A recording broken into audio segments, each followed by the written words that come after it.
Bueno, hola a todos. Hoy en este vídeo lo que quiero hacer es daros unos pequeños consejillos sobre cómo afrontar unos temas de desarrollo. Vale, que esto normalmente en exámenes de cuerpos altos suele ser el último ejercicio, bueno, por lo menos en la Xunta siempre suele ser así, me consta que en la mayoría de las administraciones es así, y es verdad que es quizá uno de los exámenes, por no decir el examen, que más incertidumbre suele generar. Vale, porque es verdad que un examen tipo test, pues tienes unas opciones, tienes unas respuestas, luego te dan una plantilla y si pones la A y era la C, pues la fallaste, y si pones la A y era la A, pues la acertaste. O sea, un examen tipo test es mucho más objetivo y siempre es más fácil orientar el estudio. Y sin embargo, respecto a los exámenes de temas de desarrollo, es mucho más complicado y sobre todo genera mucha más incertidumbre.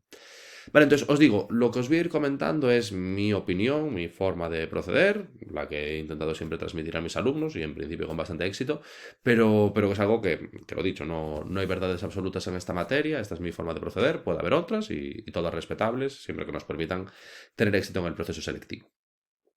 Vale, lo primero deciros, y esto es una obviedad, pero es fundamental tener unos temas de calidad. Vale, es fundamental tener unos temas de calidad. Si los adquirís en academias o a través de cualquier fuente, pues intentar cercioraros de que sean buenos, porque esto me consta que hay academias o hay editoriales que hacen temas muy buenos, pero también me consta que hay otras que los hacen malos. O sea, no por el hecho de que te lo esté vendiendo una empresa que tenga un nombre, eso no nos garantiza que vayan a ser temas de calidad. Entonces intentad preguntar a gente que conozca o echarles una visual para poder juzgar por vosotros mismos. Pero lo dicho, lo primero y fundamental es conseguir unos temas de calidad. Si no los compráis y los elaboráis vosotros, es muy importante saber seleccionar las fuentes de información. Vale, sobre esto os doy la primera pista. De cara a elaborar temas, yo evidentemente he elaborado temas, de cara a elaborar temas, lo que tenéis que pensar es que las fuentes de información más adecuadas serán aquellas que sean comunes con el tribunal que os vaya a examinar. ¿Qué os quiero decir? Pues, por ejemplo, este es un tema que tuve yo en su momento para mis exámenes de la 1 de la Xunta.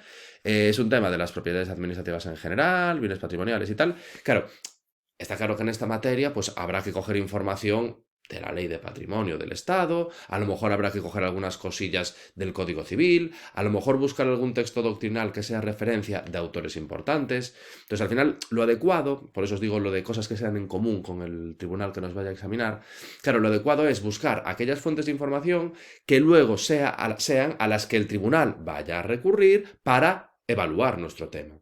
Vale, porque si tú coges y es un texto de cuando ibas a la universidad que está elaborado por tu profesor, que es de, pues, eso, de Santiago de Compostela, o de Murcia, o de, yo qué sé, o de Guadalajara, pues vale, a lo mejor ese señor en esa universidad es un tío muy guay, pero si no es una referencia a nivel nacional, puede ser perfectamente que los señores del tribunal no estén de acuerdo con esas interpretaciones que hacían.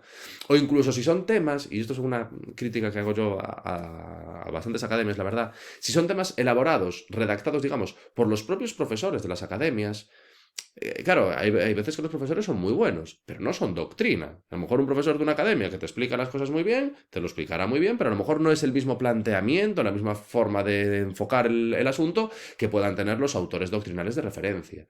Y entonces a lo mejor para ti está muy guay el tema, pero luego lo lee el señor del tribunal que es completamente ajeno a esa academia o completamente ajeno a esa universidad y a lo mejor no está de acuerdo, no le parece que esa sea la forma de afrontarlo o no le parece que esa sea la forma de interpretarlo.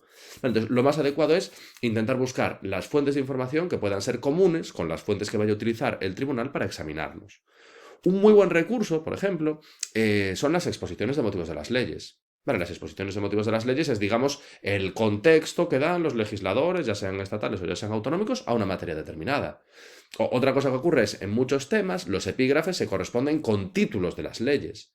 Pues el título 5 de la Ley de Patrimonio del Estado, vale, pues se corresponde con este epígrafe. Bueno, pues habrá que utilizar como fuente principal, como referencia principal, lo que establezca esa norma, lo que establezca la ley, lo que establezcan esos títulos de la ley. Vale, y luego también en aspectos que puedan ser más doctrinales, pues es muy importante buscar textos que sean de autores de referencia, no de un profe que tuviste en la universidad que te mola un montón, o de tu profe de la academia que te parece que es muy guay, que seguramente lo sea, y será gente que controla un montón y te pueden explicar las cosas muy bien, pero lo dicho, a lo mejor no es la misma posición que tienen los señores del tribunal y por eso tenemos que buscar esos puntos de encuentro para luego nosotros redactar lo que el tribunal quiere leer, que es de lo que se trata. Poner al tribunal lo que quiere leer para que nos den la mayor puntuación posible. Vale, entonces es un poquito la lógica, ¿vale? Intentar, si compráis un tema, pues cercioraros de que sea un tema de calidad y si lo elaboráis vosotros, intentad buscar aquellas fuentes que vayan a ser comunes con las que luego utilice el tribunal para examinar, o sea, para evaluaros. Vale, eso es lo primero. Y luego, una de las estrategias que para mí más eficaz es, y bueno, esto a medida de que se lo he ido transmitiendo a mis alumnos, pues yo creo que es una posición compartida, es que claro, los temas normalmente suelen ser relativamente extensos. O sea, y yo qué sé, pues puede ser un tema que puedan ser 12, 14, 15, 18, 20 hojas o 25 hojas. Y en los exámenes, pues a lo mejor puedes tener 1 hora y media, 2 horas o 2 horas y media para redactar. Entonces, está claro que cualquier tema que vayáis a adquirir o que vayáis a elaborar siempre va a ser mucho más extenso de lo que luego vosotros vais a ser capaz de redactar en el tiempo que tengáis establecido. Entonces, muchas veces me dicen, joder, pero este es el tema, me lo tengo que saber todo. No es que no te lo tengas que saber todo, es que no vas a poder escribirlo todo, aunque te lo sepas. Entonces no te merece la pena memorizarte todas y cada una de las palabras que vienen en el tema, porque es mucho más volumen de información del que tú luego vas a ser capaz de plasmar el día del examen. Entonces ahí tenemos que darnos cuenta de que de toda esa información que pueda venir en el tema, nosotros tenemos que seleccionar y quedarnos con aquellas cosas que a nuestro juicio sean más relevantes y que luego nos permitan redactar un tema lo más completo posible. Vale, entonces, mi estrategia, y esto sí que es algo de cosecha mía personal, pero que lo intento transmitir siempre a los alumnos y por lo que voy viendo, pues creo que es un buen consejo. Yo lo que he intentado hacer siempre es, de los temas que tenía, que en su momento tuve unos que elaboraba la propia Junta de Galicia, la verdad, la Escuela Galega de Administración Pública, luego otros de, bueno, una academia, luego otros hechos por mí, bueno, he tenido múltiples fuentes, pero yo siempre de los temas lo que hacía era cualquier tema que tuviera, resumirlo a nivel conceptual en una carilla. En una carilla, y ahora os voy a enseñar un resumen en concreto, en una carilla, pero estricto, ¿eh? En una carilla resumía todos aquellos conceptos que para mí eran los más relevantes del tema. Este, por ejemplo, es un tema eso, de los que tenía yo en la 1, de la parte de patrimonio, era propiedades administrativas en general, clases, este es el primer epígrafe. Luego había otro epígrafe que era bienes patrimoniales, particularidades y régimen común con los demaniales. Y luego el último epígrafe que era dominio público, concepto, naturaleza, elementos y el régimen jurídico. Bueno, como inciso deciros que creo que debe ser la primera vez que, bueno, que veis mi letra manuscrita en una hoja. Es lamentable mi letra, lo sé, pero bueno, es lo que, es lo que hay. Pero bueno, este es el tema. Claro, teníamos estos epígrafes. Todo el tema, que este debía ser un tema de, no sé, 20, 25 hojas o por ahí, resumido, evidentemente muy resumido a nivel conceptual, en una hoja. No hay más. O sea, aquí lo acabo. Luego sería otro resumen diferente que lo dejamos para otro vídeo si eso. Entonces, mi idea es coger todos los temas que tengáis y resumirlos a nivel conceptual en una carilla. Resumimos a nivel conceptual con los aspectos más básicos. Pues, por ejemplo, aquí los bienes los hay patrimoniales y demaniales. Los patrimoniales van por régimen de derecho privado. Los demaniales están sometidos a esa protección exorbitantes. Les caracteriza la afectación. Luego hay un concepto que son los cuasi demaniales, que tienen un régimen mixto, como por ejemplo los montes o el patrimonio natural. Son unos poquitos conceptos. Realmente aquí tenemos que 5 o 6 conceptos. Claro, la clave es que de cada uno de esos conceptos que yo recojo en esta hojita resumen, luego soy capaz de desarrollar por cada uno de esos conceptos 1 o 2 párrafos. Y entonces la lógica sería aplicar este mismo resumen conceptual en todos los epígrafes, lo mismo hago en este segundo, bienes patrimoniales, particularidades y régimen común con los demaniales, referencias a los artículos del Código Civil, de la Ley de Patrimonio, una serie de principios, una serie de órganos competentes. Los aspectos esenciales de cada uno de estos párrafos, de cada uno de estos conceptos, soy capaz de desarrollar 1 o 2 párrafos.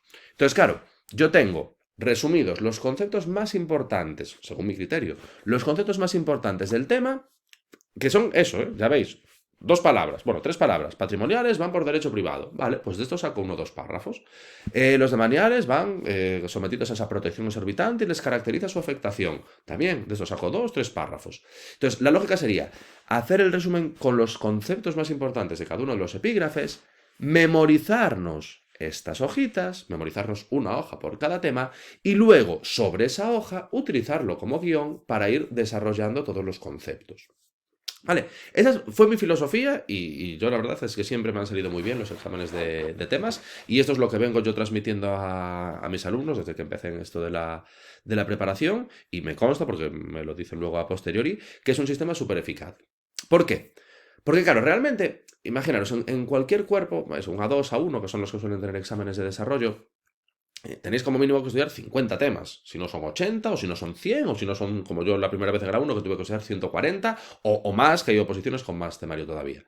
Claro, si te tienes que estudiar, aunque sean 50 temas, cada tema son 20 hojas, si te pretendes estudiar las 20 hojas de cada uno de los 50 temas, es literalmente imposible. O sea, es que no hay cabeza humana que sea capaz de fijar tantísima información. Es imposible. Salvo que seáis unos auténticos privilegiados, entonces a lo mejor no estaríais opositando, estaríais ya en la NASA o haciendo multimillonarios en la banca de inversión o donde fuera.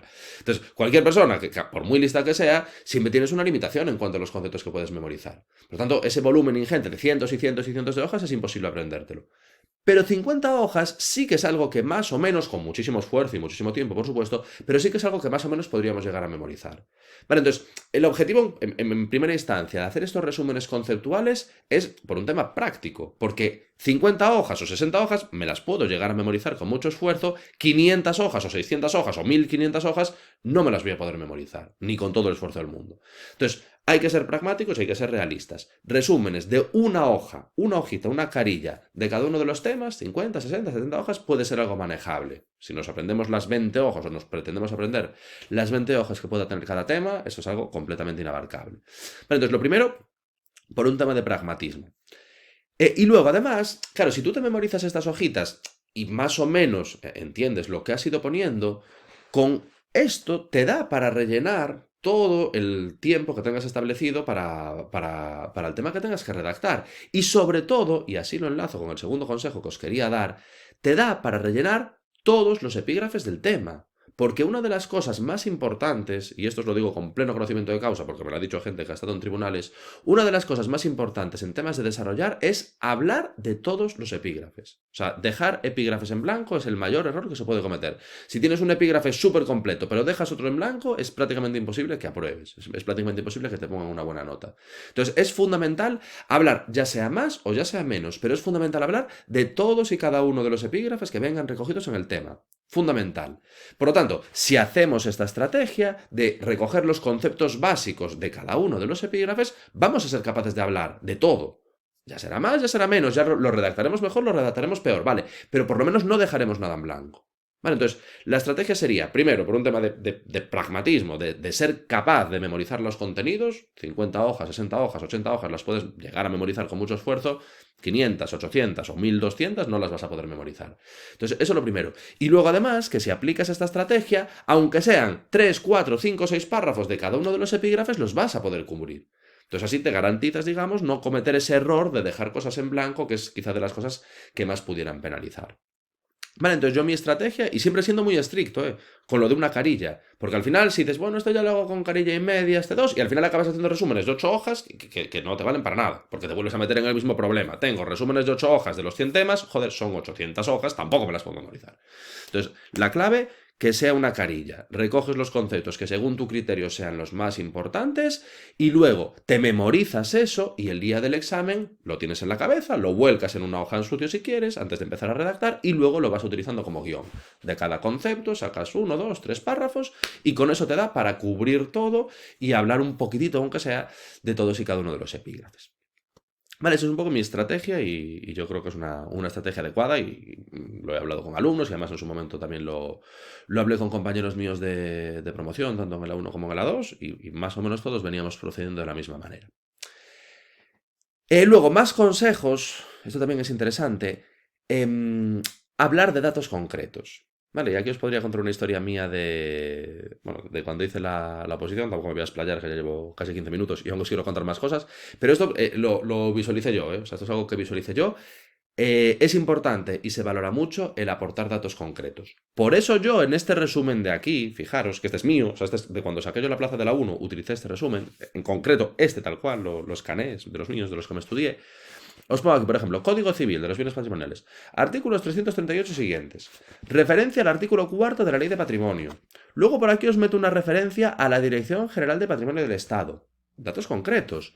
Referencia al artículo 132 de la Constitución. Referencia a un dato concreto. Referencia a una serie de principios. O sea, está claro que es importante y se valora hacer una buena redacción. O sea, que entre por los ojos, que sea algo agradable a la lectura, que se entienda bien, por supuesto que sí. Pero es igualmente, incluso hasta más importante, aportar datos concretos. Y esta es una de las ventajas que nos aporta el examen tipo tema con respecto a los exámenes tipo test. Porque en el examen tipo test te preguntan por un dato en concreto. Si te lo aprendiste bien, y si no te lo aprendiste, pues estás fastidiado porque es fácil que falles la pregunta. Sin embargo, aquí tienes cierta flexibilidad respecto a los datos concretos que te vas a querer memorizar. Yo aquí hice estas referencias, ya ni me acuerdo el porqué, porque lo hice hace años, pero bueno, yo aquí hice estas referencias pues, a estos artículos del Código Civil, a este de la Ley de Patrimonio, a esta referencia a la Dirección General de Patrimonio del Estado, este de la Constitución, pero pudiera ser que hubierais seleccionado a lo mejor otros datos concretos diferentes, o yo que sé, una interpretación doctrinal de Santa María de Pastor o de García de Enterría o de quien carajo fuera, y que a lo mejor también podría ser adecuada. O sea, aquí el hecho de poder tú en cierta medida elegir cuáles son los datos que consideras más importantes, te da ese punto de flexibilidad. Vale, es una ventaja con respecto al examen tipo test, que te preguntan un dato en concreto y si justo ese dato no te lo has aprendido, aunque te sepas todos los demás, no te vale de nada. Vale, entonces tenemos esa flexibilidad. Pero, lo dicho, muy importante que hagamos referencia a datos concretos. Algunos artículos, 2-3 artículos en el conjunto del tema, tampoco hace falta mucho más, pero 2-3 artículos concretos a los que hagamos referencia. Si es un tema con temas o sea, con elementos doctrinales, pues hacer referencia al nombre del señor. Esto lo dijo Santa María Pastor, esto lo dijo Garrido Falla, esto lo dijo Entrenacuesta. Hacer referencia a los nombres de las personas.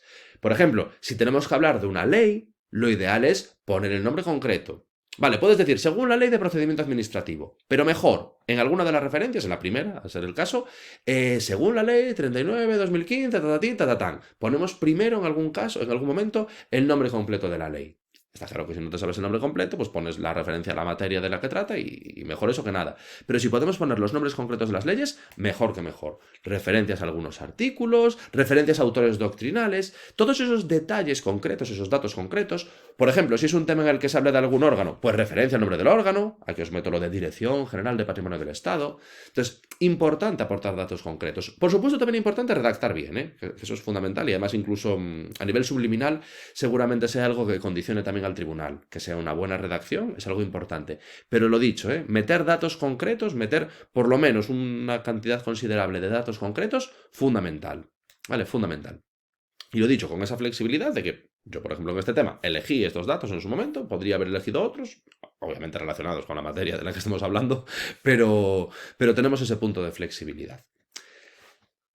Y luego, otra cosilla respecto a cómo redactar. Vale, está claro que hay un componente innato en la habilidad para redactar. O sea, hay gente que se le da bien redactar, otra gente que no. O sea, hay un componente innato, está claro. Pero si queréis buscar inspiración, para mí, las exposiciones de motivos de las leyes es una muy buena fuente de inspiración para ver cómo debemos hacer las redacciones. Vale, está claro que algunas tienen una mejor técnica, otras peores, pero en general, las exposiciones de motivos de las leyes es una buena fuente de la que podríamos beber para saber cuál es, digamos, la forma adecuada de hacer la redacción. Está claro que tiene que ser una redacción jurídica, una redacción seria, formal, pero a lo mejor no hacer una redacción tipo como el propio articulado de las leyes, que a veces es como muy robótico, sino más bien quizá orientado a cómo puedan ser las exposiciones de motivos de las leyes. Entonces, si queréis buscar inspiración sobre cómo hacer la redacción, yo os diría que las exposiciones de motivos de las leyes es una muy buena fuente. Vale, y luego otra cosa, y esto os digo las dos posibilidades. Claro, respecto a los temas, suele haber dos opciones. Bueno, primero puede ser que los tengáis que cantar, que eso ya es otra historia diferente. Si no hay ni que redactarlos, eso ya es otra historia, porque eso es memorizar y repetir como un loro. Pero normalmente, si son temas de redactar, puede ser que los redactes y luego los tengas que ir a leer, que eso me pasó a mí alguna vez. Por ejemplo, cuando saqué la plaza de la 2 me ocurrió así. Yo los redacté primero un día y luego tuve que ir a los servicios centrales de la Xunta a leerlo allí delante del tribunal. O puede ser simplemente que lo redactes y luego, con lo que tú has redactado, el tribunal lo corrija. O sea, puede ser que los tengas que leer o que no los tengas que leer. Si los tienes que leer, no es tan importante la letra. O sea, tienes que hacer buena letra siempre para entender, pero si los tienes que ir a leer luego y el tribunal va a corregir conforme a lo que tú leas, basta con que tú entiendas lo que pone, lo lees y entonces ya al tribunal, pues digamos como que le vas haciendo tú la traducción sobre la marcha. O sea, tú lo vas a leer, con que tú te entiendas a ti mismo ya sería suficiente. hay que hacer buena letra, pero no es tan prioritario. Pero sin embargo, en aquellos supuestos en los que tengáis que redactar y luego sea vuestra hoja lo que vaya a corregir el tribunal, o sea, que no vayáis a leer, no vayáis a hacer esa traducción instantánea, por así decirlo, entonces en esos casos es total y absolutamente prioritario hacer buena letra. ¿Vale? Es fundamental, ¿eh? Y yo me imagino que para los que seáis de mi edad, y ya los más jóvenes seguro que más, incluso para gente más mayor, el tema de la redacción manuscrita es algo complicado. Porque ahora prácticamente no escribimos nada de forma manuscrita, lo hacemos casi todo con ordenador o con WhatsApp y tal. Y por lo tanto hay una tendencia importante a hacer muy mala letra. Vale, entonces es algo que habría que practicar seguro, el tema de la letra. En general, la tendríais que practicar seguro de una forma o de otra. Pero sobre todo, si no vais a tener que leerlo, o sea, si el tribunal va a corregir tal cual lo que vosotros hayáis escrito, es fundamental hacer buena letra. Y esto os lo digo también por conocimiento de causa, porque gente que ha estado en tribunales me dice que si tienen que estar allí descifrando durante 2 horas lo que pone en el tema, le ponen una mala nota y al carajo, no se complican más. O sea, el tribunal no tiene por qué estar haciendo jeroglíficos, no tiene por qué estar descifrando lo que vosotros habéis escrito. Entonces es muy, muy importante en esos casos, de la otra manera también, pero ahí con que tú te entiendas a ti mismo ya casi sería suficiente. Pero sobre todo para aquellos supuestos en los que no tengáis que leer el tema, es total y absolutamente prioritario hacer buena letra. Hacer buena letra y no solo eso. Hacer buena letra, dejar unos buenos interlineados, intentar que sean, que parece una tontería lo que os voy a decir, pero que sean líneas rectas, que no se vaya torciendo hacia abajo, como por ejemplo me ocurre a mí en este esquema.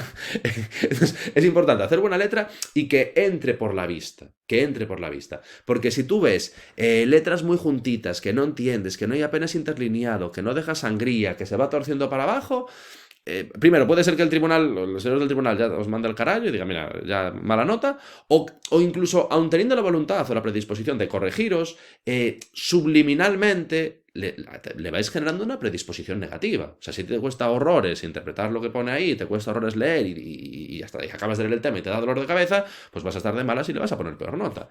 Entonces, al final, el tema de la letra importante, pero en general el tema de la presentación. Vale, también sería adecuado evitar los tachones, evitar hacer muchos borrones. A lo mejor, pues si te confundes con algo, pues a lo mejor le pasas una raya simple, o pones unos paréntesis y una rayita, no hacer esos borrones que quedan súper cutres. Bueno, al final lo dicho, que sea algo visual y que entre por la vista. Vale, ese sería otro de los consejos que entiendo yo que interesante. Y luego, última de las consideraciones, y sí, habrá porque al final es que me enrollo con una persiana. Última de las consideraciones, y esto también es algo mío personal, pero bueno, es lo que entiendo que hay que hacer. Hay muchas veces la gente imaginaros, pues que tenéis que estudiaros 80 temas y que hacen un poco el cálculo estadístico y dicen, bueno, pues yo si me estudio a lo mejor 50, hay un 65% de posibilidades de que me toquen mis temas. Vale, yo nunca he procedido de esa manera. O sea, yo siempre me los he estudiado todos. Siempre, o sea, siempre. Entiendo que es lo más adecuado. Por dos motivos.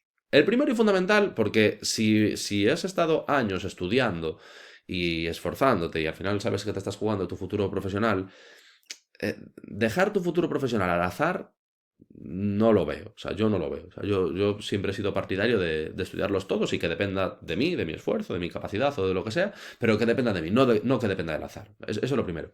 Pero es que luego además considero que hay un componente de gestión emocional. ¿A qué me refiero?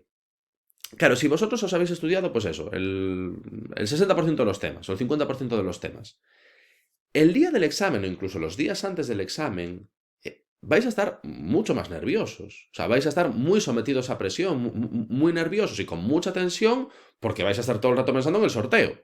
Que claro, ¿saldrá el sorteo? ¿Saldrá el mío o no saldrá el mío? Y sobre todo, el día del examen, las horas previas o los minutos previos a empezar a hacer el examen, vais a estar de los nervios. Vais a estar de los nervios porque vais a ser conscientes de que vuestro futuro profesional va a depender de un sorteo. Al final es como la 11, como el Euromillón, joder. Entonces, claro, ahí se liberan una serie de neurotransmisores y de hormonas y de cortisol y mil movidas dentro de vuestro organismo que, aunque luego os puedan salir temas de los que en principio controláis, de los que os habéis estudiado, es mucho más fácil que os quedéis en blanco y es mucho más fácil que os bloqueéis porque vuestro estado anímico va a tener una predisposición negativa por todo el estrés que habréis estado padeciendo en los momentos previos a hacer el examen. Entonces, por ese condicionante también de gestión emocional, yo entiendo que es mejor estudiarlos todos. Está claro que hay que dedicar más esfuerzo, es evidente, pero yo creo que es mejor, primero, para no dejar nada al azar y luego, segundo, para evitar esos condicionantes derivados del estrés y de cómo nos puede afectar esa gestión emocional. ¿Vale? Pero bueno, también es un poquito esa mi filosofía. Yo respeto todos los planteamientos. Vale, así que nada, un poquito mis trucos o mis estrategias de cara a cómo afrontar un examen de desarrollo, cómo afrontar los temas de desarrollo. Estos que os he comentado. Resumiendo, nos estudiamos todos los temas. Hacemos de cada uno de los temas un resumen de una carilla con los aspectos conceptuales más importantes. El día del examen, con el tema que haya salido, intentamos volcar en una hoja en sucio digamos, la hojita de resumen que nos hayamos memorizado y luego vamos utilizando eso como guión.